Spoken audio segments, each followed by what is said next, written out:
Baik, sebelum kita mulai ujian, silahkan berdoa dulu. Saya persilahkan Pak Andri Sugianto berdoa terlebih dahulu. Subhanallah.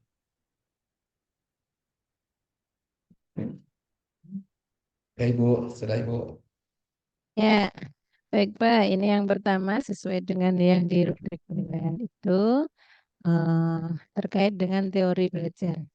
Nah, teori belajar apa saja yang melandasi penyusunan rancangan modul ajar sesuai dengan prinsip-prinsip Merdeka Belajar. Silakan dijelaskan, Pak Andri. Teori belajar yang saya tahu yang pertama yaitu teori belajar humanistik, teori belajar behavioristik, di mana teori belajar behavioristik itu yaitu secara konsep yaitu perubahan tingkah laku seseorang akibat adanya stimulus dan respon. Stimulus adalah segala sesuatu yang diberikan oleh pendidik, baik itu berupa alat peraga ataupun siklus perkalian yang dapat membantu proses pembelajaran peserta didik. Sedangkan respon adalah timpal balik atau reaksi dari peserta didik terhadap stimulus tadi. Adapun tokoh-tokoh dari behavioristik diantaranya yaitu ada Edward Littondek, sehingga Edward Littondek itu mengemukakan error. Dari trial and error-nya itu menghasilkan yang paling terpopuler itu menghasilkan 3 hukum. Yang pertama diantaranya the law of exercise, hukum latihan. Yang kedua the law of effect, dan yang ketiga the law of readiness. Itu adapun tokoh-tokoh yang menjadi pendukung dari teori behavioristik selain Edward Littondek, ada juga J.B. Weston, ada juga eh, Edwin Ray Guthrie, dan ada juga Skinner. Yang kedua teori yang saya tahu yaitu teori kognitivistik, di mana teori kognitivistik ini mengutamakan pada proses pembelajarannya ketimbang hasil belajarnya. Adapun tokoh dari kognitivistik yaitu diantaranya Piase. Piase mengelompokkan yang paling terkenal yaitu dengan mengelompokkan eh, proses pembelajaran atau perkembangan peserta didik, diantaranya usia 0 sampai 2 tahun itu adalah masa sensori motorik, dari 2 sampai 4 tahun yaitu masa free operasional, dari 4 sampai 6 atau 7 itu intuitif, dari 7 8 sampai 11 12 itu operasional konkret, dan dari 11 12 sampai dengan usia 18 tahun itu operasional formal. Adapun selain Piase yang menjadi tokoh dari kognitivistik itu diantaranya ada yang lain seperti Brunner, ada juga Ausubel, dan juga Gagne. Yang ketiga teori yang saya tahu itu adalah teori humanistik, di mana teori humanistik itu memberikan kebebasan setiap individu siswa untuk mempelajari pembelajaran dengan caranya sendiri, mengaktualisasikan dan mengekspresikan diri selama proses pembelajaran. Adapun pendukung dari tokoh humanistik diantaranya itu ada Karl and Roger, ada juga Arthur Skom, dan juga ada siapa itu ya, yang satu lagi ada Maslow. Yang selanjutnya teori belajar yang keempat yang saya tahu itu adalah teori konstruktivisme. Teori konstruktivistik itu, menurut teori itu, bahwa belajar seorang peserta didik atau seorang manusia itu berhubungan dengan alam, sehingga teori ini mengatakan bahwa belajar itu harus dengan konteks dunia nyata, tidak hanya teori. Yang keempat, teori yang saya tahu yaitu teori kooperatif, di mana teori kooperatif atau learning kooperatif itu peserta didik untuk mendidik bagaimana cara bekerja sama yang baik seperti kerja kelompok ataupun diskusi. Mungkin itu Bu yang teori yang saya tahu. Baik, Ya terima Bu, kasih Pak Andri cukup sudah komprehensif jawabannya ya. ya Bu. Penjelasan teori-teorinya. Sekarang bisa dijelaskan Pak terkait perumusan dalam pengembangan modul ajar. Pertama terkait tujuan pembelajaran, kemudian alur tujuan pembelajaran. Dua itu dulu. Tujuan pembelajaran itu tujuan pembelajaran yang efektif dapat dirumuskan dengan memperhatikan yang pertama, dengan memperhatikan kemampuan awal peserta didik secara konsep, teknik pembelajaran, eh, kompetensi dasar atau CP yang ingin dicapai. Yang tentunya dari proses tersebut harus melibatkan diantaranya harus dengan menganalisis dulu materi, pemetaan terhadap KD ataupun CV, dan menyusun tujuan yang efektif, terukur, dan relevan. Dan yang tentunya tidak lepas dari kognitif atau pengetahuan, afektif, sikap, beserta psikomotorik atau keterampilannya. Adapun alur tujuan pembelajaran, jika dalam kurikulum 2013 itu adalah silabus, maka dalam kurikulum Merdeka Belajar itu adalah ATP. ATP itu harus ATP yang baik, yaitu memperhatikan dengan gimana, ATP yang baik itu memperhatikan tahapan-tahapan pembelajaran. Tahapan-tahapannya itu dipastikan relevan dan logis, baik dari konsep pengetahuan maupun aplikasi konteks nyatanya gitu, Bu. Baik, kemudian bagaimana untuk merumuskan pendekatan TPAC, Pak? Technological, Pedagogical, and Content Knowledge.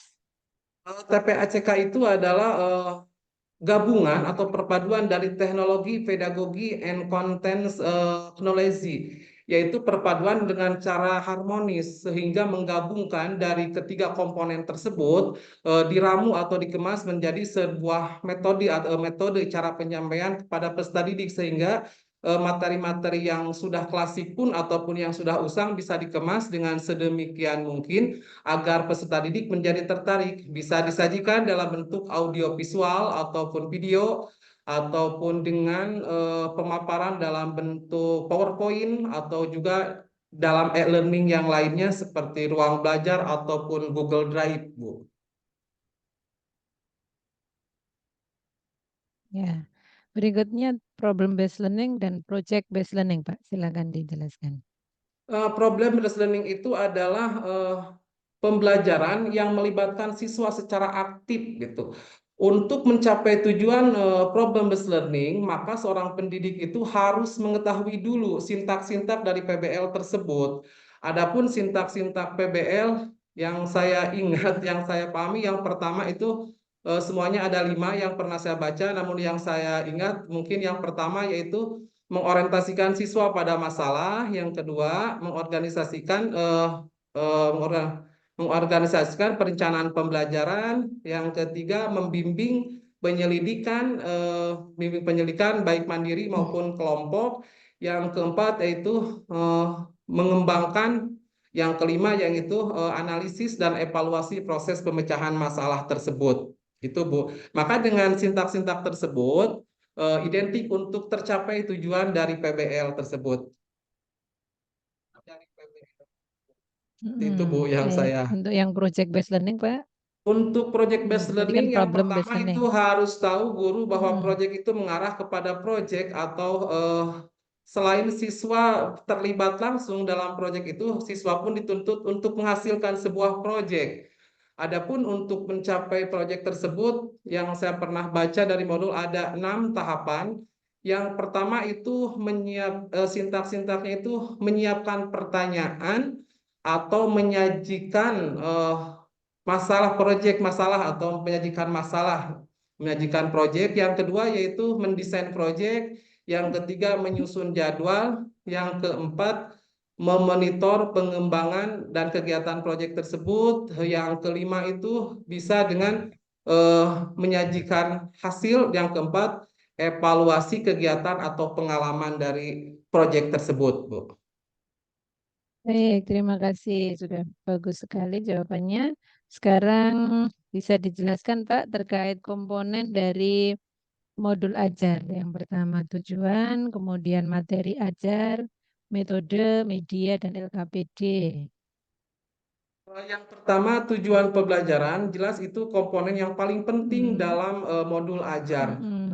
Misalnya kenapa dikatakan penting? Karena itu salah satu tujuan pendidik, apa yang ingin dicapai oleh peserta didik. Misalnya seorang pendidik menginginkan agar peserta didik memahami tentang isi pokok surat Al-Maun, maka seorang pendidik bisa membuat tujuan siswa mampu memahami isi pokok dari surat Al-Maun. Adapun secara menurut Undang-Undang Nomor 22 Tahun 2016 itu tujuan pembelajaran boleh juga dengan menggunakan rumus ABC atau Audience Behavior Conditioner and Degree. Contohnya misalnya dalam surat Al-Maun melalui percobaan atau praktek peserta didik mampu membacakan surat Al-Maun dengan baik dan benar gitu Bu. Yang selanjutnya materi ajar itu materi adalah segala bentuk ilmu pengetahuan yang harus dikuasai oleh peserta didik. Adapun secara konsep menurut para ahli materi adalah segala sesuatu yang menjadi isi dari kurikulum yang harus dipahami oleh peserta didik. Wina Sanjaya 2011 itu kalau tidak salah Ibu yang mengukakannya. Yang selanjutnya apa tadi Teh, Bu? Metode ya, metode Metode. itu cara penyampaian kepada peserta didik, yaitu metode boleh dengan kalau terdahulu biasanya mungkin bisa dikatakan yang klasik itu metodenya selalu ceramah, tetapi dalam kurikulum Merdeka bisa menggunakan metode PBL, bisa juga dengan menggunakan metode diskusi, bisa juga dengan menggunakan metode apa ya, selain kerja kelompok juga bisa juga metode PJBL dan lain sebagainya. Adapun dalam media, media itu berasal dari kata medius yang artinya pertengahan. Pertengahan. Menurut para teori atau secara konsep, media adalah segala sesuatu yang dapat menyampaikan pesan pembelajaran terhadap peserta didik. Trianto 2010 itu yang mengemukakannya. Jadi media itu selain apa ya? Selain untuk menyampaikan pesan, tapi untuk mempermudah peserta didik dalam memahami materi tersebut. Yang selanjutnya LKPD. LKPD jika dalam kurikulum 2013 itu adalah LKS atau Lembaga Kerja Siswa, tapi dalam kurikulum Merdeka LKPD itu secara konsep adalah salah satu sumber belajar yang dapat meningkatkan pemahaman peserta didik dalam konsep belajar. Yusuf Adi Miarso 2014 itu pendapatnya Bu. Selanjutnya apalagi Bu tadi lupa. Oke. Ya, Bu. Ini yang terakhir itu instrumen assessment, Pak, yang dapat mengembangkan critical thinking, creative thinking, reflective thinking, and decision making, atau pengambilan keputusan. Nah, itu instrumen assessmentnya Instrumen seperti apa asesmen tuh? yang dapat mengembangkan critical thinking, creative thinking bagi peserta didik bisa instrumen dengan bisa menggunakan kalau di awal itu bisa dengan menggunakan pertanyaan-pertanyaan pemantik atau dengan menyajikan masalah. Misalnya dalam instrumennya berbentuk asesmen, misalnya ingin supaya peserta didik itu berpikir kreatif dan kritis. Seorang guru ingin menjelaskan tentang riwayat atau sejarah Nabi Nuh dengan cara seperti ini, misalnya Bu, anak-anak, tahukah kalian banyaknya kapal laut sekarang? Dulu Nabi Nuh itu pernah menciptakan kapal yang besar. Apa yang kalian tahu tentang kapal Nabi Nuh itu? Maka peserta didik akan berpikir kritis. Selain berpikir, mereka pun akan berpikir inovatif, kreatif. Bisa mencari dari literasi membaca ataupun dari sosial-sosial media yang lainnya. Atau juga bisa instrumen dengan tertulis itu atau dan sebagainya gitu Bu. Ya, baik Pak. Sekarang terkait dengan materi ajar esensial. Apa itu materi ajar esensial? Materi ajar esensial itu adalah sebuah materi pokok yang khusus yang harus dikuasai oleh peserta didik.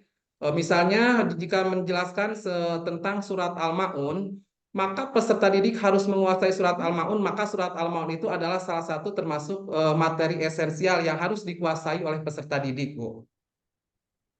Ya, kemudian materi atau advance material. Ya, ini advance material yang bermakna itu apa Pak? Filosofinya Advansi ya. material secara konsep adalah suatu pengembangan dari materi yang sudah ada sebelumnya. Advansi material itu akan cocok digunakan bagi siswa-siswi yang berprestasi. Misalnya seorang peserta didik yang sudah menguasai pembacaan surat Al-Maun, yang sudah paham cara membacanya secara tingkat lanjut, mereka ingin melanjutkan dengan cara membacanya dengan menggunakan lagu-lagu, misalnya lagu Ros lah, lagu. Nah, ini advansi material itu pengembangan dari materi yang sudah ada sebelumnya, gitu Bu. Ya, kemudian materi yang bermuatan HOTS atau higher order thinking skill. Gimana Bu? Aduh putus-putus ini Bu. Materi yang bermuatan higher order thinking skill atau HOTS. Materi yang bermuatan high order thinking skill itu harus memuat dalam C4, C5, dan C6 minimal, yaitu peserta didik misalnya dalam pembelajaran mengklasifikasikan, menyebutkan, atau membuat diagram, misalnya dalam surat Al-Ma'un, peserta didik mengklasifikasikan hukum-hukum bacaan yang terdapat dalam surat Al-Ma'un, misalnya yang termasuk idhar, yang termasuk ihfa, dan sebagainya. Seperti itu, Bu, yang saya pahami. Baik. Kemudian sekarang terkait asesmen ya Pak. Ya, Bu. Terkait asesmen itu ada asesmen awal, formatif, dan sumatif. Jelaskan asesmen awal, formatif, dan sumatif. Asesmen awal atau bisa disebut dengan asesmen awal itu bisa disebut dengan apa ya, pertanyaan awal itu yang pertama berguna. Itu ya disebut dengan pretest itu ya. Asesmen awal itu bisa disebut dengan pretest. Itu sebuah pertanyaan yang untuk memantik atau memberikan stimulus kepada peserta didik. Adapun tujuan atau fungsi untuk pendidik AIP yang pertama itu untuk mengetahui sejauh mana peserta didik telah menguasai terhadap materi yang akan diajarkan pada saat itu. Yang kedua, untuk memberikan stimulus agar peserta didik terangsang untuk mempelajari materi tersebut. Yang ketiga juga bisa bermanfaat untuk mengetahui masing-masing individu peserta didik, karena dalam satu ruangan peserta didik yang bervariasi terhadap pembelajaran tersebut. Mungkin ada yang baru bisa membaca tentang surat Al-Ma'un, mungkin ada yang sudah fasih dengan makhorijul huruf dan tajwidnya. Nah, di sana pendidik bisa mengetahui tentang kemampuan masing-masing individu peserta didik. Adapun tes formatif, jika dalam kurikulum 2013 itu ada assessment of learning, assessment as learning, dan assessment of learning, maka dalam kurikulum Merdeka Belajar itu ada formatif dan sumatif. Tes formatif adalah tes yang dilakukan selama proses pembelajaran itu berlangsung. Jadi ada yang mengatakan para ahli bahwa tes formatif itu tidak bisa dilepas dari proses pembelajaran, dilakukan selama proses pembelajaran berlangsung, seperti dalam diskusi, ketika representasi, atau ketika unjuk kerja, dan lain sebagainya. Adapun tes sumatif adalah tes yang dilakukan setelah sekumpulan unit pembelajaran berakhir. Misalnya sudah beberapa KD, maka diajarkan tes sumatif. Contohnya seperti PTS, penilaian tengah semester, ataupun US, ujian semester, ataupun ujian nasional. Itu yang saya pahami, Bu. Baik, sekarang terkait teknik asesmennya Pak. Teknik asesmen yang biasa digunakan apa sama instrumen asesmennya? Instrumen asesmen dalam formatif bisa dalam berbentuk kuesioner, bisa dalam berbentuk apa penilaian antar diri, penilaian antar teman, ataupun dalam sumatif bisa dengan menggunakan mencocokkan, ataupun dengan pilihan ganda, dan lain sebagainya itu, Bu. Hmm. Baik, sekarang terkait modul proyek P5 dan PPRA ya Pak. Nah, ini ketika merancang modul proyek, nah ini bisa dijelaskan bagaimana dari penyusunan profil, tujuan, aktivitas, dan asesmennya. Proyek penguatan profil pelajar Pancasila itu yang terdiri dari, kalau yang saya ingat, yang pertama beriman dan bertakwa kepada Tuhan Yang Maha Esa dan beramal mulia, dari kebinekaan global, bergotong royong, disiplin, bekerja sama, bernalar kritis dan kreatif. Itu bisa diambil yang pertama dari salah satu temanya, yaitu apakah mau mengambil tema berkelanjutan hidup ataupun bangunlah jiwa dan raganya. Jika saya mengambil sebuah tema bangunlah jiwa dan raganya, maka susunannya bisa mengambil topik, yaitu yang saya buat dalam RPP P5 itu, dengan mencegah perilaku bullying. Tujuannya agar tidak terjadi yang sedang semarak ini, sistem bullying antara sesama temannya, antara orang yang baru itu sering saling bullying. Maka dalam aktivitas atau aksi nyatanya, para peserta didik misalnya di fase C atau kelas 5, kelas 6 bisa dengan eh, mempresentasikan, bisa dengan membimbing kepada adik-adik kelas dengan memasang slogan-slogan di sudut-sudut sekolah itu dengan dilarangnya bullying. Selanjutnya asesmen bagi kelas yang fase C, kelas atas bisa diberikan apa sih dampak dari bullying tersebut. Terus bullying macam apa yang sering terjadi di lingkungan sekolah ataupun di luaran sekolah. Atau mungkin cuma itu Bu yang saya pahami. Sekarang terkait PTK, Pak. Kemarin ketika menyusun proposal penelitian tindakan kelas, ini judulnya apa? PTK-nya Pak Andri? Judul Atau PTK tentang yang saya apa? buat yaitu meningkatkan pembelajaran PAIBP pada materi ibadah haji dengan metode praktik gitu Bu. Metode praktik. Ya. Baik, itu yang melatar belakangi masalahnya apa, Pak? Dalam pendahuluan adanya latar belakang masalah, terjadinya kesenjangan antara harapan dengan kenyataan. Harapan saya sebagai pendidik yang mengharapkan peserta didik itu mampu memahami materi-materi tentang ibadah haji. Namun pada kenyataannya ternyata setelah melakukan asesmen peserta didik masih banyak nilainya yang di bawah KKTP atau di bawah KKM, tidak sesuai dengan apa yang diharapkan. Maka dengan terjadinya demikian, maka saya sendiri mengambil judul yaitu ingin meningkatkannya tentang materi ibadah haji tersebut, Bu. Ya, kemudian untuk kajian teorinya, apa yang digunakan ketika membahas apa tadi? Metode Kajian praktek. teorinya Ya. itu dengan proses, dengan kegiatan melalui kegiatan pembelajaran praktik, maka bisa meningkatkan peserta didik dalam pemahaman materi, dalam pemahaman suatu materi. Given 2014, aduh agak lupa itu tujuannya dengan praktik itu, Bu. Ya, itu. Kemudian metode penelitiannya, Pak. Untuk ini kan metode penelitiannya PTK. Teknik pengumpulan datanya apa, Pak?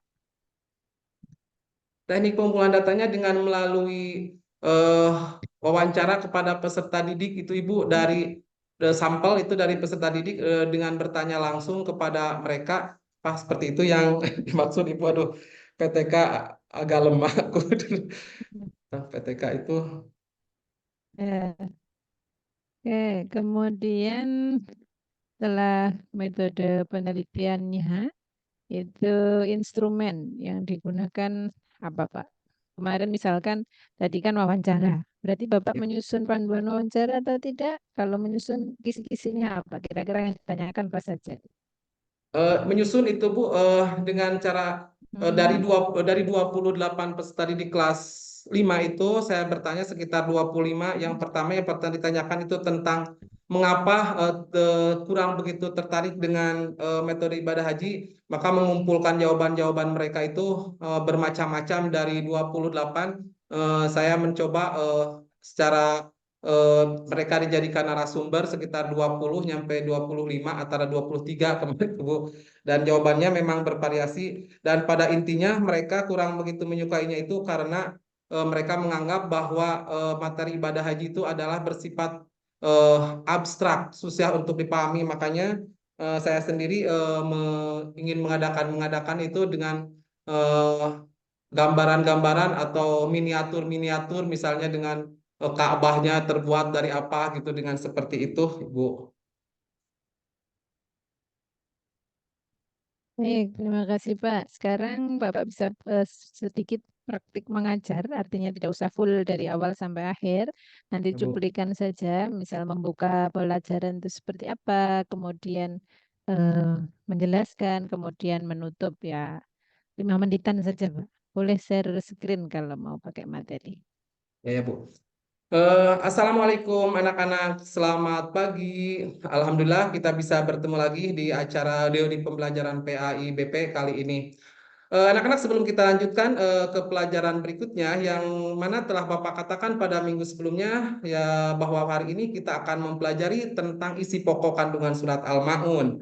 Namun sebelumnya silakan untuk berdoa dulu. Oke, selanjutnya kalian silahkan bisa menyanyikan lagu Indonesia Rayanya. Oke, terima kasih. Oke, selanjutnya akan Bapak absen dulu siapa yang hadir dan siapa yang tidak hadir. Oke, terima kasih. Kita lanjutkan ke materi pembelajaran hari ini yaitu tentang surat Al-Maun. Gimana Ibu bisa dilihat di sini? Ya, Bapak, Pak, tanpa PPT juga enggak apa-apa. Nggak apa-apa. Ya itu jadi isi pokok surat Al-Maun itu bisa yang kalian tahu kan yang pertama yaitu orang-orang yang mendustakan agama itu memiliki beberapa ciri. Yang pertama yaitu orang yang menghardik anak yatim, yang kedua yaitu orang yang tidak memberi makan terhadap orang miskin, yang selanjutnya orang yang suka berbuat ria, yang selanjutnya yaitu orang yang tidak mau berbuat kebaikan. Nah, bisa kalian lihat dalam video ini, videonya itu sebetulnya ada Ibu, bisa kalian lihat gambar di depan ini. Dan silakan kalian pahami. Silakan kalian kerjakan ini LKPD-nya. Silakan kalian klasifikasikan sikap-sikap yang termasuk kepada perbuatan ria. Sikap seperti apa yang kalian tahu? Oke. Ya, selanjutnya silakan kalian simpulkan, refleksikan apa sih kesimpulannya yang kalian pahami dari pembelajaran hari ini. Oke, terima kasih. Mungkin pembelajaran dari Bapak cuma segitu. Insya Allah pada pertemuan berikutnya kita akan membahas tentang materi Asmaul Husna. Rupanya dari Bapak sekian, silahkan berdoa dulu. Terima kasih. Assalamualaikum warahmatullahi wabarakatuh. Ibu cukup seperti itu. Waalaikumsalam. Ya, baik. Terima kasih, Pak. Sekarang terkait membaca tulis Al-Quran. Bapak sudah menyiapkan kertas, spidol, sama Al-Qurannya? Ya, Bu.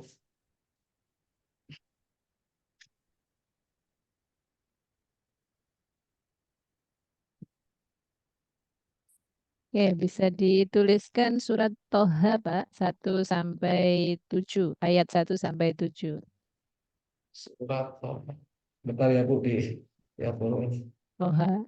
Ya, silakan dicari. Saya kasih waktu. Dikasih harokat ya, Pak. Ya, Bu. Melihat dari aplikasi aja ya, Bu. Itu bisa sulit dari situ. Oh, boleh. Silahkan. Aplikasi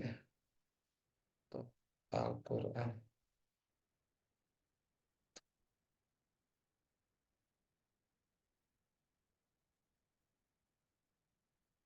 Toha, Toha, Toha,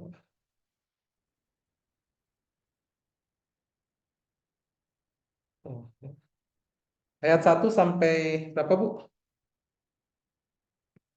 Ayat 1 sampai 7, Bu. Plus 9.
Ayat Bu, 5, 6. Berapa ayat Bu? 7, Nggak ada Pak. berapa Pak? Bu, berapa Bu? 7. 7 ya. 7. Ya. Sudah? Bisa ditunjukkan? Baru 5 Bu. Baru 5 Bu. Oh, baik. Ya,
Sudah Bu.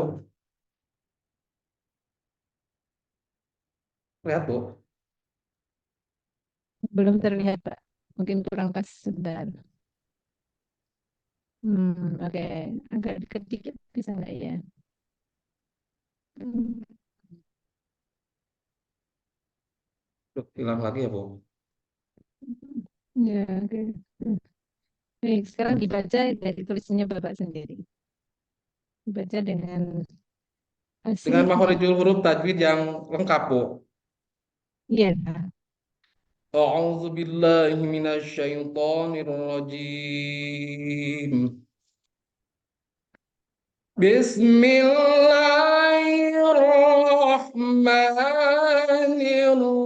Bismillahirrahmanirrahim. طه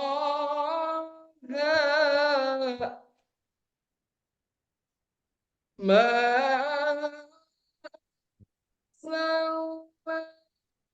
أنزلنا القرآن لتشقى إلا تذكرة لمن يخشى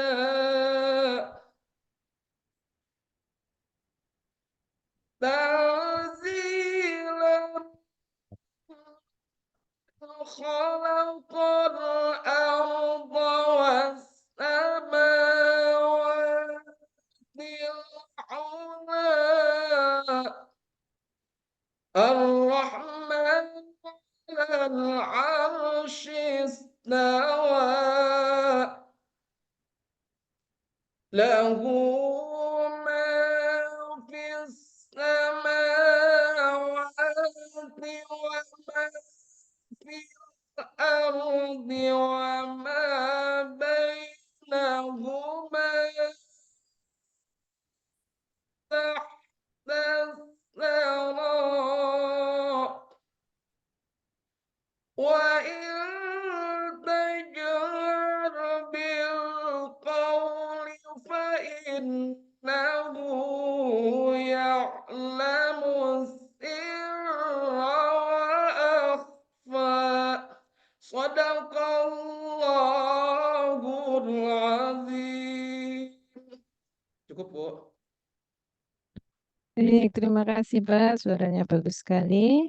Ini ujian sudah selesai ya, Pak Andri Sugianto. Semoga Bu. sukses di tahap-tahap berikutnya. Suaranya bagus, penjelasan teori-teori dan yang lainnya bagus. Sudah cocok jadi guru PAI yang profesional ya Pak. Amin, Ibu, amin. Ya, sukses selalu untuk Pak Andri.